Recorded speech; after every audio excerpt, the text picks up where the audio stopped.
Standing here with John today. He's with Juniper Overland, and I'm going to ask John some questions. We're going to ask how he actually did some of this upfitting and upgrades to his camper.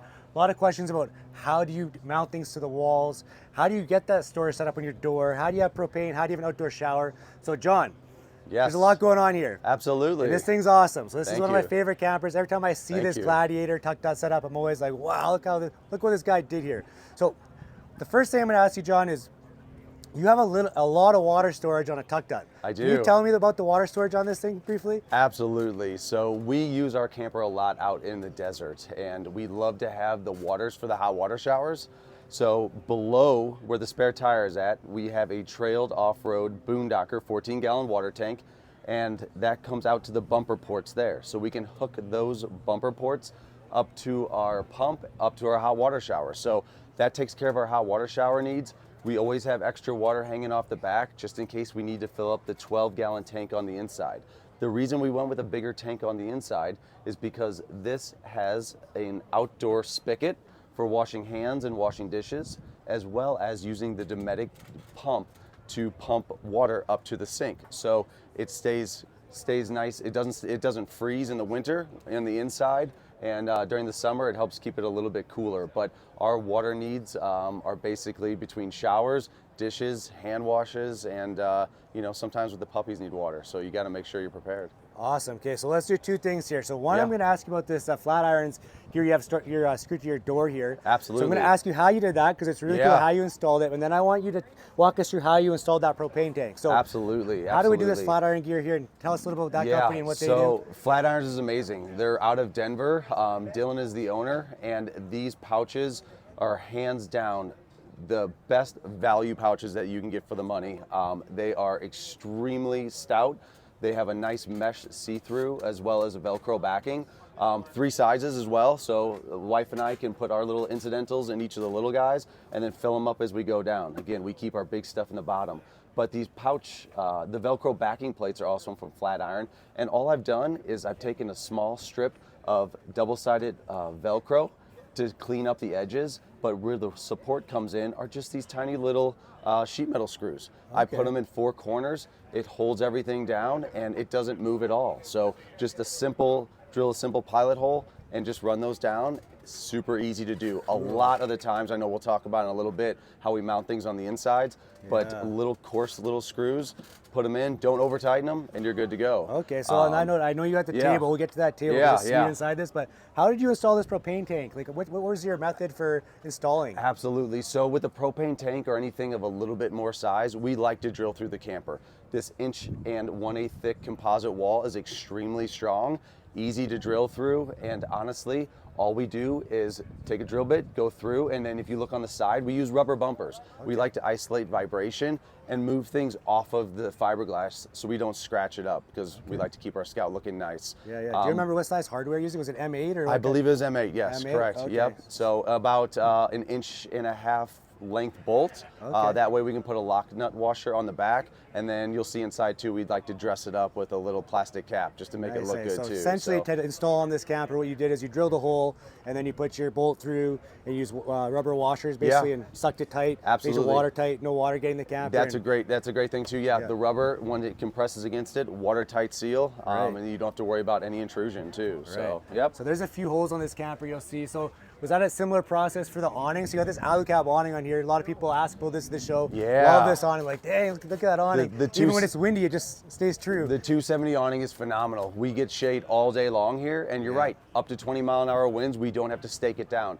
If it starts getting a little gusty out, we pull out the guy lines from the corners and we stake it down. But the great thing with Scout is that they do include the awning brackets. So there's a little bit of modification for any of the awnings, since a lot of the mounting holes are different. But the awning brackets that are provided at the corners are super strong, super stout, and allow us to use fantastic quality products like this. Yeah, so there's definitely the option for the awning bracket. I will say, in Scout's defense, the Kamek awning that Scout sells is absolutely fabulous. When you show up here, you basically undo 2 buttons and you pull it in and out. And we're talking a matter of like 5 seconds and your awning set up.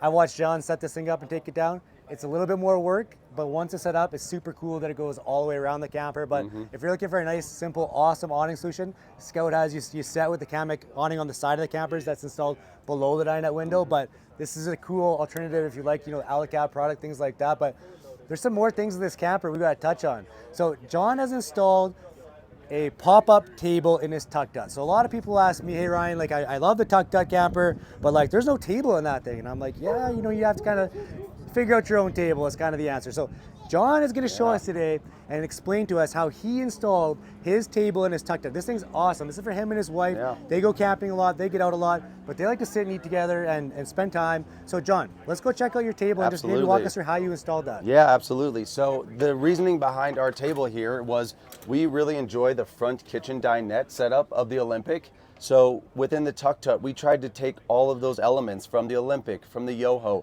things that were just really well laid out, and make it for the shell. So the cool thing about this table is we just used a 1/2-inch piece of plywood. We decided on this shape. There's no rhyme or reason to it, but the ease of use of this table is amazing. So we cut out the shape that we liked, we pop it up, snaps into place, held into place just by 2 L brackets. Super sturdy. And we talked about how we fasten everything to the inside of the campers. So how did you actually install that bracket? So that's going to be a question. The Yes. table's awesome, but how did you actually mount that table to the wall? Yes, so these are not through bolted. These are I believe they're number 12 Phillips head screws. There's about a 1/2 inch of thread behind it. It's a coarse thread screw. So what we like to do first is we'll lay a bead of VHB tape on the brackets themselves, stick it to the wall that already provides adhesion, drill our pilot holes, and then all we do is simply put the screws in with the VHB tape, and this is rock solid. Again, that composite paneling is so easy to drill into. It has such a good bite and a hold. You could technically, I don't recommend it, but you could run these screws in and out a few times and it would still have its hold as well. So this is not going anywhere. I don't know the weight that you could put on it, but obviously we play cards, we do laptops, lean on it, everything, and it is super sturdy. In order to get it down, you'll notice the rubber bumper at the bottom too, as well as the male piece up here. So what that does is after you unbracket it, you can push it and then pop it into place, and it's not moving at all on you while you're traveling. So super simple. You can cut out your own shape. You can make it round, oval, use different wood, but again, simple brackets, simple screws, put everything in the side of the walls, and it's all sturdy.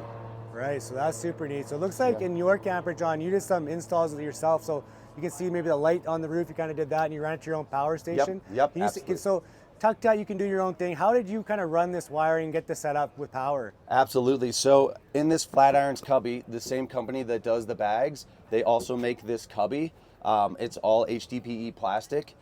Underneath, we have our 135 lithium, our Dakota lithium amp hour battery. We run that just through some black cable channeling, and we run it up to the National Luna DC25 box. That is our central command station, but we're just using a single battery. Out of the box, we're using more of the nice just cable running, and we just ran it to a National Luna lighting. So the great thing is you can run everything exterior, and just like Scout does, clean it up with some cable channel runners, and it looks like an OEM install. So that's how we did all of our power in here. The refrigerator is also powered off the box and the battery. And again, everything's hidden nicely, and we created more space by using the Flatirons cubby as well. Right, so Dylan, let's chat for 1 second out here again. Scout is, by the time you watch this video, Scout will be running now Expion 360 batteries. We're going to be using components from Victron, have a brand new power station that's going to be phenomenal. So, Goal Zero was a thing, and but some owners had some challenges with the Goal Zero, so we moved away to improve the customer experience. We want people to be out enjoying their campers. We don't have problems with power stations. So Scout has designed their own. Our engineers created a beautiful power station with awesome components that are going to be, you can get to them. You got your inverter if you add that. Your one Expion 360, we can add a second battery. You can change out batteries. So amazing power station on the Scouts that you're going to see in our models. But again, for people with any Scout camper, you have a Tuck Dut, Olympic, a Kenai, whatever model it is, You want to do an outdoor shower, these guys are selling the AluCab shower cube. John's enclosed, or has his Zargus box with the outdoor shower here. So there's ways to do anything on the Scouts. The point of this video is to show you all that you can do things. If you want to add water storage, you want to add propane, you want to add showers, you want to add gear, lights, anything, the Scouts are designed to be customized and make your own. So you can do almost anything to these campers. John just spoke about how he's drilling into the walls, how he's screwing things in, how he's bolting through, how he's doing wiring. So, yeah, I mean, there's some sayings I could use to explain how you can just do anything, but you can basically do any of these campers. The wall is structural, so the whole wall, if you use backing plates, you can put heavy items with a backing plate. If it's a lighter item, you don't have to bolt through the wall, you can screw right into the wall. That's gonna support your weight. But yeah, John, thanks for opening that up. So you can see John's outdoor shower here, and we got the AluCab shower cube. So you can put your toilet out here, you can have a shower out here. You can do anything. This is Scout is a mix of RV and Overland. So you have the best of both worlds. You have all the, functionality you need to basically be RVing, but a little bit more modular in the Scouts and gets you anywhere. So John, Dylan, I appreciate your time here very much. Yeah, thank you. Thank you, John, so Appreciate much it. for walking us through Yeah, your you're tuck welcome.